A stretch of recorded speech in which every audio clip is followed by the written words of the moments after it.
What if I told you that one of the most important Supreme Court decisions in American history divided us into two classes of citizens and people? A ruling so powerful, it still affects us today, and it controls who gets constitutional rights and who doesn't. Today, we're diving into the Slaughterhouse Cases, a series of U.S. Supreme Court decisions from 1873 that you've probably never heard of. But they changed the very foundation of American citizenship as we know it. This landmark case created a dual citizenship system, a federal and a state, each of which has its own set of rights and limitations. But why and how does it impact you even today? Let's set the stage. The Civil War has just ended. The 14th Amendment was ratified in 1868. It was supposed to grant citizenship to all persons born or naturalized in the United States, particularly in newly freed slaves. But the story didn't end there, and it was far from it. It actually made all of us slaves. The 14th Amendment introduced the Privileges of Immunities Clause, which was intended to protect citizens' rights, but at both the federal and state levels.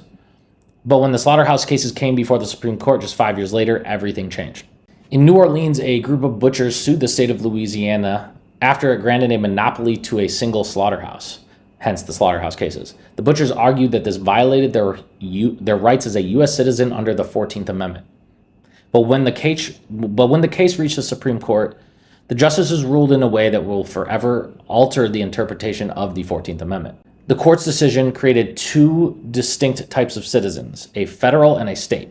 Federal citizenship, according to the ruling, only protects rights associated with the federal government. This means that the state governments were free to violate certain rights without federal intervention. Essentially, if your rights were infringed upon by the state, the federal government wouldn't come to your rescue. That decision was monumental. It drastically limited the scope of the 14th Amendment, weakening its power to protect citizens' rights at the state level. As a result, if you're a federal citizen born in the U.S. or naturalized, your rights are not fully protected by the Constitution if your state decides to infringe upon them. This ruling effectively created a second-class citizenship that still impacts us today, and most of us are U.S. citizens.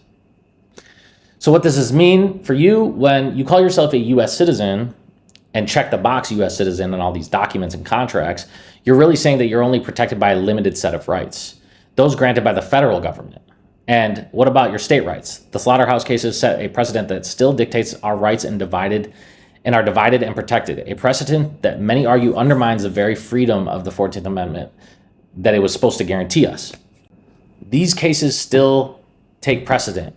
Everything that has happened in any court case can be applicable to us. So as you see from this, they use this to control and manipulate us and take away our constitutional rights and flipped it and essentially said that, hey, this is what's giving us rights. But we all know the police stop us and give us traffic tickets.